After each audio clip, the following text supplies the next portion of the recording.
So today, feeling burnt out, discover the secret to sustainable self-care.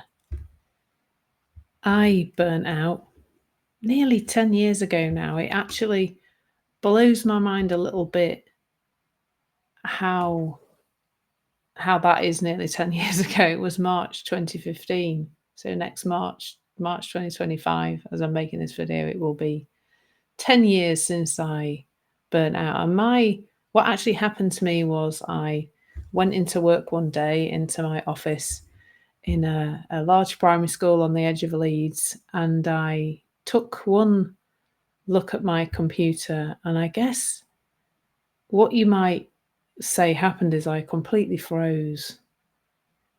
And I just couldn't do it. I just couldn't switch on the computer. It was the bizarrest sensation, really, is the only thing I can say about it. I was utterly exhausted by that point, but I had no idea at all how stressed I had actually been in the run-up to that point. And I found myself leaving work that day, and unbeknown to myself, I never would go back to work, which is mind-blowing, really, when I think about it, that I then was unable to work, completely unable to work for the following year. I think my body had given up. I think if my head had been in charge by that point, my head would have probably carried on going way into the future. And I often say to people that actually I'm actually really grateful that I had a burnout, as crazy as that might sound, because I think the alternative would have been a heart attack or a stroke if I'd carried on the way I was going, or a brain hemorrhage, or something much more dangerous to my physical body. And I remember when I sort of had a realization that really I hadn't been looking after myself very well. Although I thought I was, I thought I was having a right old time. My social life was ridiculous. It was very full. I think, as I've spoken about before, I was chasing my feelings of well-being in stuff outside of me, which had formerly been around my career, and then latterly had been around my social life. So my overwork, wasn't just in work. It was just my whole life was absolutely jam-packed full, to the point of it being ridiculous, if I'm absolutely honest. And I think as a generation, and as particularly for high achieving women, burnout is becoming ridiculously common, and it is founded in this idea that we will somehow find home, that we'll somehow find peace, well-being, whatever it is, in our activities in the outside world. And the only trouble is that self-care can then become yet another part of this. It can actually become quite toxic, I've found, especially if it's in that kind of ritualized, I must do this every day, otherwise I'm not going to be okay kind of thing, whether that's meditation or something physical or affirmations or whatever it is. That can become just another thing that we think we have to do to the point of perfection, that boots up that inner critical voice that says, well, you're actually not really doing this right, you're not good enough in what you're doing, or whatever it is. That can just become another thing to do. Now, what I'm not saying is that we shouldn't be looking after ourselves, looking after our physical bodies. There are some things for me, and Clare Diamond, one of my teachers, she beautifully speaks about no-brainers when it comes to looking after this mind-body system. Nobody's denying that this is here, and that those things will include things like getting out in the fresh air and getting some exercise, getting some kind of movement, getting daylight, just things that, like we would not expect a tree to grow and flourish and produce the fruit that tree produces, whatever it's an acorn or an apple, without the right circumstances, without the right environment. Plants die if they don't get enough water. I should know. I'm actually an expert at killing things by not giving them enough food and water. So I know that's the thing. Spending some time with people who we enjoy spending time with other human beings, drinking enough water, eating, a reasonably healthy, I would say 80-20, probably say 90-10 now, really, actually, in terms of the healthiness of our diet. And, every day there are things coming out about how awful our food is, a lot of it, but it is possible to eat a reasonably healthy diet.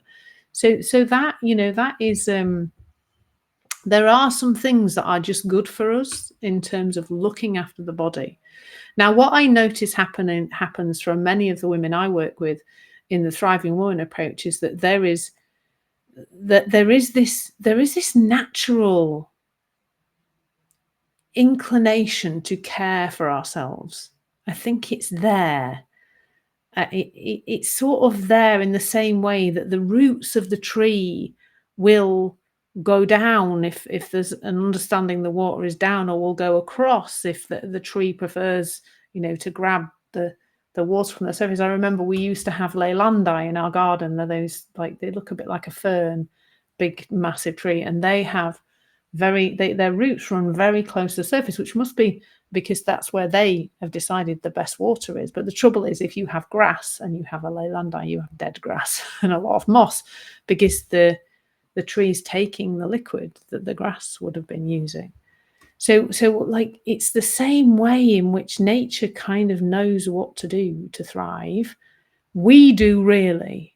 I really believe that we know how to look after ourselves when we are connected to that. The little children know how to eat healthily, really innately. They did a study of, I think there were 3-year-old children, where they allowed these children to choose their own food for a couple of weeks. And over that couple of weeks, these children created their own perfectly balanced diet, which is just brilliant to see, isn't it? That is innate. Children, what do children do when they're tired? They go to sleep. It's only as they start to get older that they start to fight that, because there's a sense they're going to be missing out on something if they go to bed. We have this natural inclination to self-care, to look after ourselves. And what's in the way of that is a story in our head that we're supposed to be doing something else. And what I'm all about with the Thriving Woman approach is really simplifying things. So we're not putting more and more layers and structures and stuff into our lives. We're seeing that to care for ourselves is a natural inclination. And when we're not, we're clearly believing something that isn't true. So, for example, we may go, actually, it's really good if I go out for a walk. I do go for a walk most mornings. I wish I'd gone out in the afternoon today, actually. It's absolutely beautiful this afternoon. But anyway, I went out this morning, and I generally go out for a walk in the early part of the day. Now, I've noticed previously that sometimes when I consider doing that, my mind says, oh no, you're far too busy. You've got too many things to do.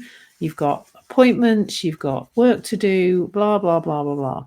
And then I won't, go out for the walk. Now, I've got savvy to that noisy little voice now, and I don't listen to it so much. So I do go for a walk. And that's what I'm pointing to here, is that you have this natural inclination to look after yourself. And this, the Thriving Woman approach is about redefining self-care that is sustainable and aligned with our true needs, and really connected to simplicity, I think. Reconnecting with your body. If your body is feeling tired, it's time to rest more. If your body is feeling stiff, it might be time to get up and move about. And in this way, we can really create a nurturing environment for our bodies and look after it really well without creating a whole layer of noise that is really, really not helpful. So I hope that's just giving you a little taste. All of this is always about, giving you a little taste of what's possible when we really look towards thriving, and what's available for all of us. So thank you so much for listening. Take care. Lots of love.